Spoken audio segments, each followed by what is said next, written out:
We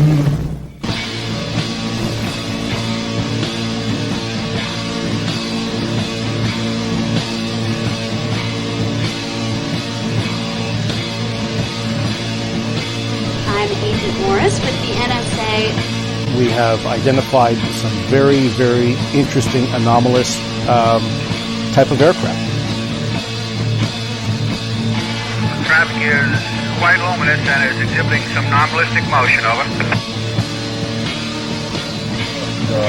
Move very rapidly at any speed or whether any direction it wanted to go. Flag could change and go to the right or the left or go crossways without hesitating a bit. What do you think it was? Well, if they call it a flying saucer, that's what it is.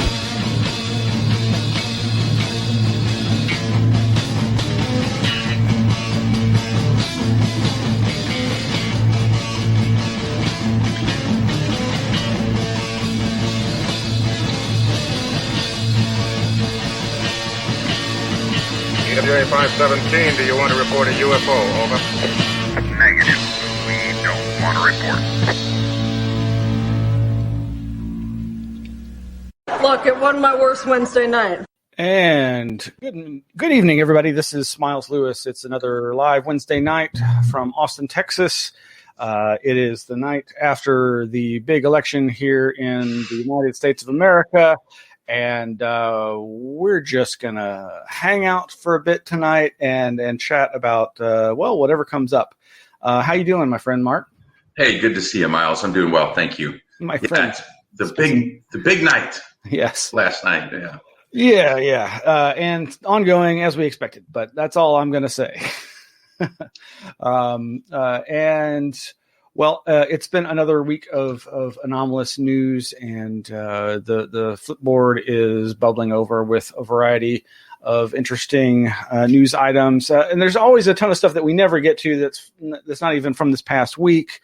When I was flipping through just earlier today, I was seeing some stuff about, what was it, back in mid-October, just various headlines like this did a UFO crash at Clan Lake. This is some kind of video that's available. Haven't had the chance really to dig into that, but always a fun bunch of stuff here. The DallasNews.com back last month or the last couple of months has been doing a big ongoing investigation called The Memory Room. Hypnosis remains a tool for Texas law enforcement. Fascinating subject. Obviously, hypnosis is an area that has always occupied a controversial position within UFO studies as being part of mainly the abduction research, but occasionally even part of just regular close encounter sightings that don't necessarily involve reports of entities.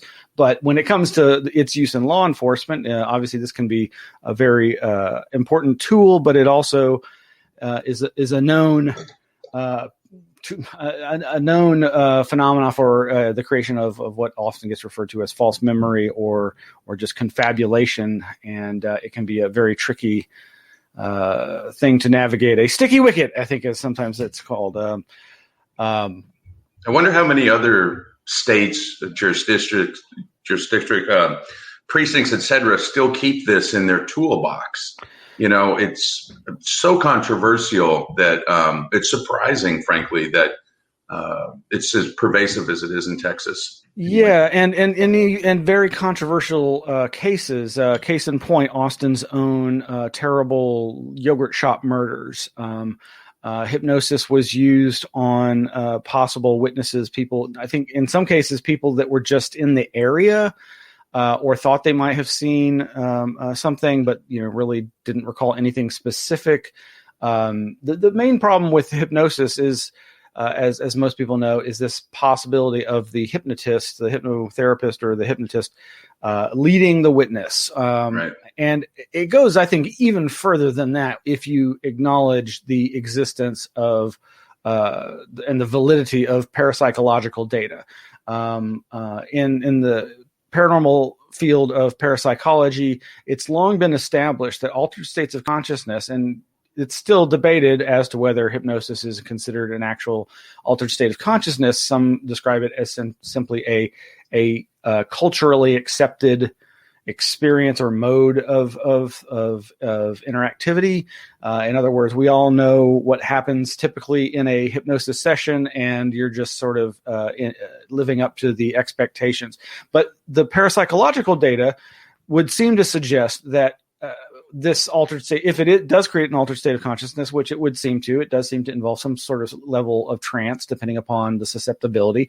And that's the other thing, is a huge percentage of the population seem to be highly suggestible. And so if you're in this state of consciousness and the hypnotist is not particularly skilled, they can easily lead you. But again, with the parapsychological data, you may actually, the person being hypnotized may actually have easier access to the unconscious of the hypnotist. In other words, you might not be led by their leading verbalized questions, but you might in fact be tapping into their subconscious, unconscious, and their own expectations, their own ideas about, if like with abductions, the nature of the phenomena. So in fact, I've often recommended to people, there's two books that were published on the MIT Alien Abduction Close Encounter Symposium Conference many years ago, back in I think the 1990s. One of which is by a famous mainstream journalist. The other is like the proceedings, and it's massive. It's huge. It's like just gigantic. But one of the shortest and best pieces in it is all about the idea of the telepathic spread of the abduction experience. In other words, this same, I think his name might be Brian Thompson, I forget, but the idea basically being that researchers who have already immersed themselves in the UFO alien abduction lore are the ones, of course, hypnotizing these people most often, and that the people who likely did have some kind of strange experience that might be served, maybe, but I doubt it, by hypnosis, are tapping into that and in some ways giving them what they expect. But it's obviously a much more complicated situation than that. And again, when it involves law enforcement, it can get even trickier. So yes, there's Miles on that real quick. Sure. The same phenomena where you're tapping into the knowledge of the interviewer, the hypnotist. That's the same modality as remote viewing, right? Because in remote viewing, you need to have a knowing party, and then those processes take place. I think it's interesting. It's not put in that same category, but the modalities are actually exactly the same when you think about it in that way.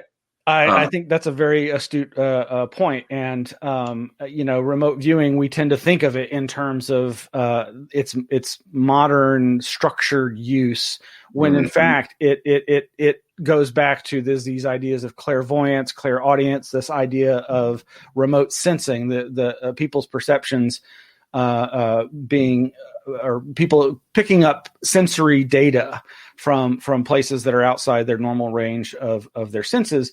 And of course, the original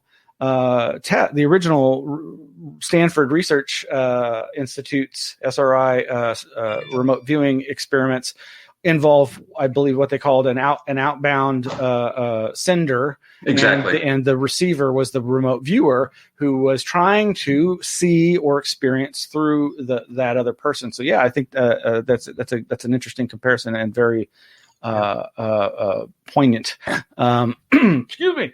And so let's see. What was it? Well, you sent me this link that's much more recent than those older ones I was just flying by. A possible photo of highly secret RQ-180 aircraft surfaces online. I need to bring that up. There we go. So yeah, this image here in the middle it looks very much like the stealthy drone that the Navy has been experimenting with for years, and we've seen some better images of elsewhere. But it's not showing it. I see. But it's it definitely is one of these drones that, especially from when viewed from the front, has that kind of lenticular aspect that could easily be, if it was coming at you, misidentified as a flying saucer type shape. Yeah.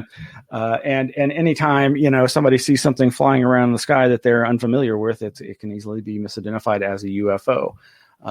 There's a thread to pull with the whole idea that most of our advanced aircraft now, or what people would consider to be our secret, technology, aircraft technology, et cetera, it's all unmanned.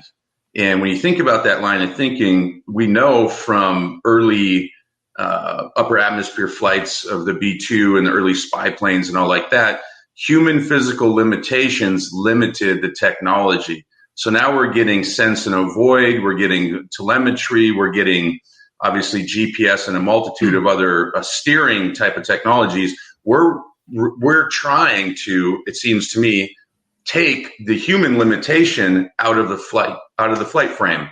So it'll be interesting to see where this all goes, because new technology, new modalities of flight might be available to us if we don't have to worry about the health of the pilot.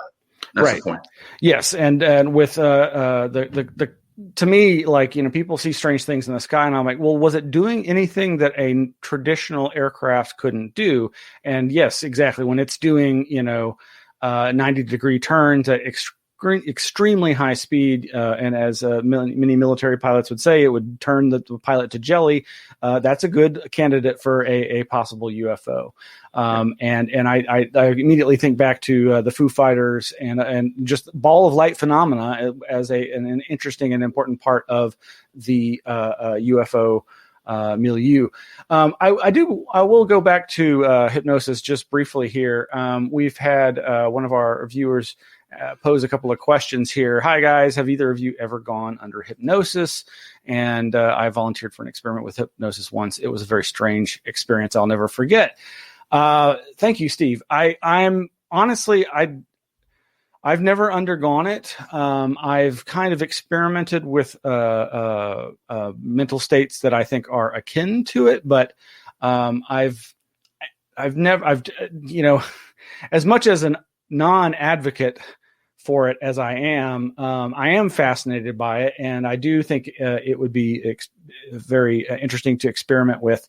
And I only with somebody I absolutely trusted, though, because again, our culture is filled with these often humorous and for the participants sometimes very embarrassing episodes where obviously folks are made to do something against their will, or that not again. I don't think, and this gets into the whole angle of mind control and the more sinister side of such use of hypnosis. The idea that can someone be made to do something under hypnosis that they wouldn't normally do, and in the realm of strange Fortean. After Charles Fort, the researcher, Fortean type phenomena, it's not even a phenomena so much, but reports, strange reports, are these hypnotic related crimes. And I hadn't even really been thinking about this earlier, but yeah, there's this whole class of crime where a victim is targeted by an apparent alleged person with animal magnetism who convinces somebody to go in and rob a bank or do some kind of act that, quote unquote, they normally wouldn't have done, didn't even know they were doing. Think of the two highest profile murders, public murders at that, in society, in our modern history. Many people claim that the perpetrators of these murders were under this exact type of influence. Go no further than JFK and John Lennon. Right on. Yeah. Well, actually, I think there are some reports about Oswald with the JFK, but also RFK and Sirhan.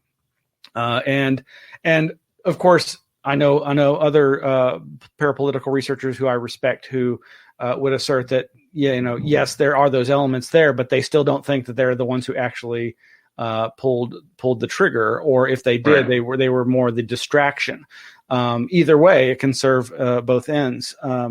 Yeah, the whole Manchurian Candidate angle Precisely. to mind control research has been a fascinating topic that I've been, dare I say, obsessed as much as I have UFOs in my life. Well, thank you, Steve, for that question. Thanks, Steve. Meanwhile, for the record, I've never been hypnotized, so okay. Hopefully someday. Maybe, Miles, you can do it for me. Right now. Wait a second. What's happening? So let's see here. What else have you been reading about? These... I haven't had the chance to read this one yet, but the Occult's Return to Art.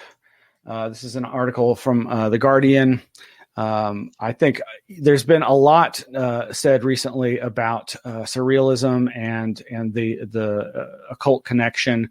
I think there's been a lot of inspiration in the art world by things esoteric and mysterious. Yeah, I think Joseph Farrell, in one of his most recent books, Microcosm and Medium, talks a lot about the impressionistic and the abstract movement in the arts. And he sort of frames it in the way that it's on purpose to make people's focus. I'm going to paraphrase a lot here. Basically, take a society to focus away from details, or in other words, the things that matter. Because we had the realist movement, previously that was kind of the highest form of art. But this movement to impressionism in abstract art, then he considers it to be a dumbing down of society, and he thinks there's an agenda behind that. So anyway, I find that's interesting that art and the way we communicate notions, ideas, belief systems, etc., under his view, can be hijacked just like any other social construct. And he believes it's occurred multiple times through history and very much on purpose. Anyway. I think there's a lot of paranoia and concern these days. I think that is part of what's informing things like the QAnon conspiracies, is this idea that, what people see, the sinister elements that people see in others' art is somehow indicative of a darker element in that person's consciousness, and in a broader sense, part of that kind of idea of skewing society as a collective, its moral compass. And it's intriguing if you dig deep enough and discover things. What is it? The CIA's connection to Pollock and this idea of cultural engineering and social manipulation. And I think there's a lot to this. I mean, when you just think about the idea of advertising and marketing is purely propaganda and psychological warfare by a different name, everything kind of becomes a little more possibly manipulative. But then, I would go to the extreme of saying everything is manipulation. People, our listeners listening to our voices right now, you may not be literally hypnotized in the classic sense, but we are transmitting a level of control by way of using mutually agreed upon words and meanings and so forth. And so when it gets into the realm of images, even more power. Yeah, and there's a really great book by Tim Wu called The Attention Merchants that runs down the history of the psychological framework by which we can be manipulated. It goes back to the turn of the century. Jung is in that, of course, and the way that these marketing teams or corporations essentially hired all of these early pioneers of psychology to construct the framework by which then you could manipulate the masses. And this is very well documented in that book. I'm going to move you over there. Yeah, there we go. Oh, much more comfortable over here. Oh, good. Good. It's just, I was looking off to the side and it was really confusing me. You were bringing up to me something that neither of us has yet seen, and that is the Phenomenon documentary that I'm very excited to hear to see. I've been hearing a lot about it, and this particular review, I think we already noted, is actually written for the San Antonio Express expressnews.com by actually an Anomaly Archives board member, Ed Conroy, author of Report on Communion. And he brought to my attention that one of the producers is, in fact, Mark Ian Barash, who is known in a variety of other fields that aren't necessarily UFO related, but who has I knew him through a fantastic book he wrote years ago called Healing Dreams, that documents all the ways that dreams can be portents of potential health issues, to, like with the case of Jung, a portentous portents of big changes in the culture and the collective psyche, and his the oft cited idea that he actually was seeing the rise of the Third Reich in Germany before the outbreak of war, and these. But also the flip side of that, the ability to use dreams to heal. But I was unaware that Mark Ian Barash apparently has a longstanding interest in the UFO field and has gotten back into it. And part of the reason I think was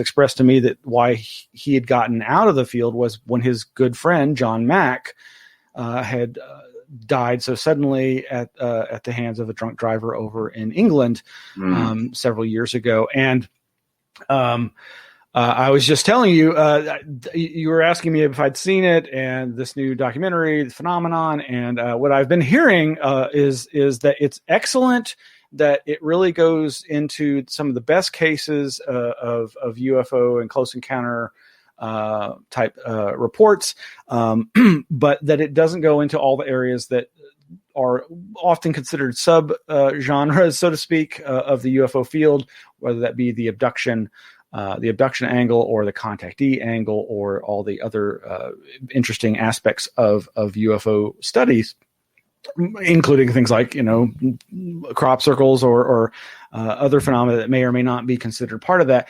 And so, of course, people who are much more versed in the wide spectrum of these aspects of the phenomenon are a little disappointed, but at the same time, they recognize, I think, that yes, as our viewer Steve said, it's a respectable documentary.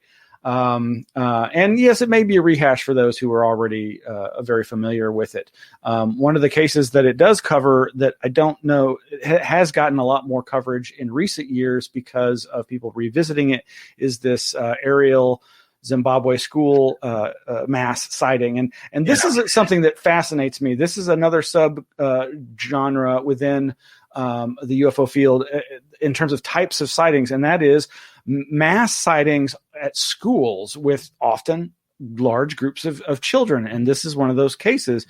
And John Mack was one of the people who apparently was first on the scene and interviewed these kids. And who, of course, some critics of Mack have felt that he was, like we're saying with Hypnosis, that he was leading the children with some of his questioning. And I've seen some video footage that kind of gave me that impression myself, but I don't know that if that was just cherry picked bad examples. But it's a fascinating case. It's really played up in terms of this idea that it's indicative of the intelligence behind the phenomena's desire to change humanity's relationship to nature, basically an ecological message. But this is, of course, appeared in a lot of both abductee and contactee narratives, but particularly abductee narratives from the 80s onward. Also of note, in terms of talking about John Mack, is the recent announcement of Ralph Blumenthal, the New York Times journalist who helped break the story back in December 2017 about the Pentagon's UFO program, has been working on a biography of John Mack, and it is called The Believer: Alien Encounters, Hard Science, and the Passion of John Mack. And I'm very curious to see this work. I hope it's with a critical eye. I don't I know people have lots of warm fuzzies about John Mack. He was a very warm fuzzy guy, and I think that was one of his best aspects in terms of what he was bringing to the UFO field and trying to help experiencers, abductees, and so forth. Also, yes, Jacques Vallée. Jack Valley, Jackson Valiant, as I like to say. Jack Valley. Jacques Vallée is also apparently featured heavily in the film, to the point where a number of people have pointed out that this is very much a pro-ETH, extraterrestrial hypothesis documentary. That's the rub with it. That's right. And I think that is going to appeal to the more nuts and bolts ufologists, the people who don't want to talk about abductions and other possibly related phenomena, especially psychic or paranormal aspects. But it's surprised several people who, like me, have followed Vallée's work for so long and know that he is no ETHer. He doesn't eliminate that as a possibility, but as he is often quoted as saying, I will be very disappointed if it turns out to simply be extraterrestrials, because there are a lot more interesting ideas, at least he thinks, and I think as well. But hopefully folks will actually see this documentary soon and have more to say. Have you been hearing much scuttlebutt from your UFO friends? Well, about the phenomenon film, yes. In fact, I follow the SCU, and that group of minds has thought that it's a very good introductory piece. Like you mentioned, previously, it rehashes some of the old cases. However, to a level of detail that a lot of people think is appropriate, and delivered in a way that it's good entry-level material for somebody. It's respectable to the effort. It encompasses the phenomena in a responsible way. So if you have someone that hasn't seen it and they watch it, it's really going to make them take a critical look or think really more critically about it than, the category that it might reside in previously to watching this. So there is some sort of transformational component apparently to this film. And that's always, of course, to do with staying focused with your material and the way that you roll this stuff out. So apparently that was done to a great degree of success.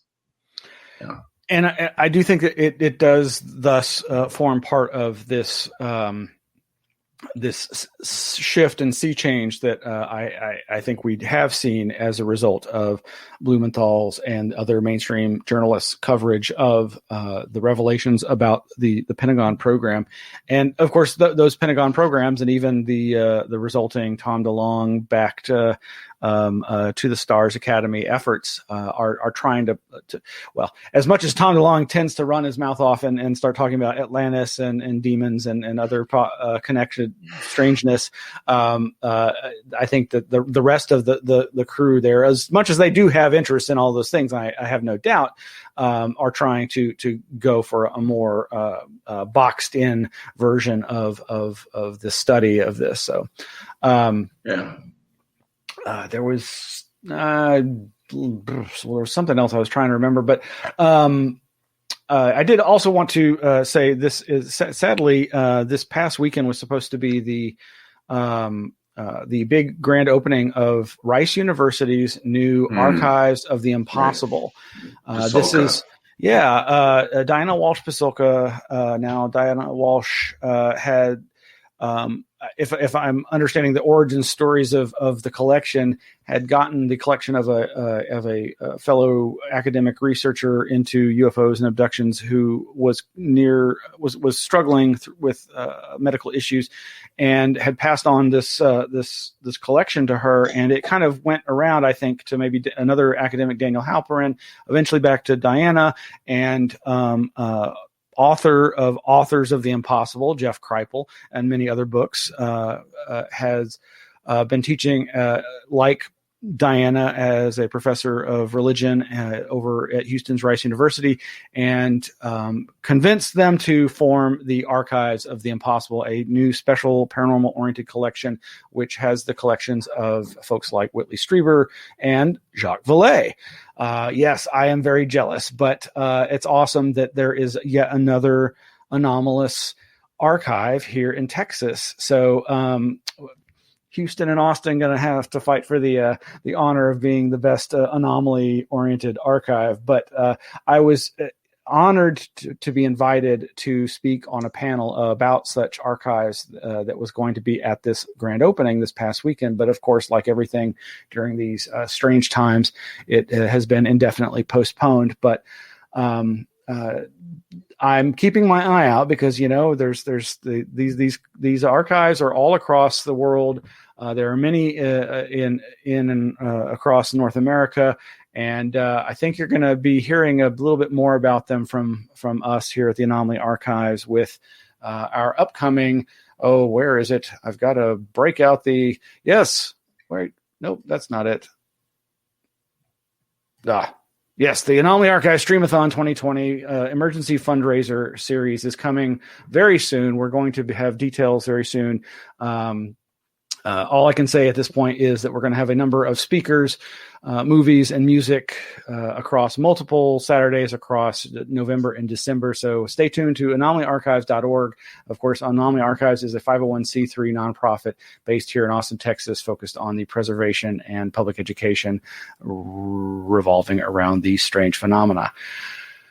And it looks like it's about 7:30, and I thank you all for joining us on this more lackadaisical than usual episode of Anomaly Now, and we really appreciate your tuning in, and thank you all for your comments. We really appreciate those. Yeah, thanks, Steve.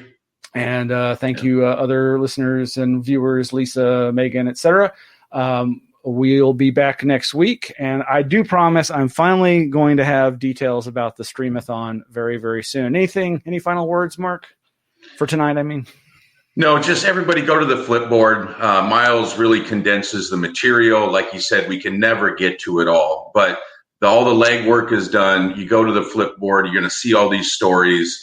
And again, just take advantage of all that hard work. It's one of the offerings of the archive amongst many other things, but it's very easily accessible in a time where, you know, socializing and gatherings and whatnot are a little bit restricted. So anyway, it's always appreciated, Miles. Thank you.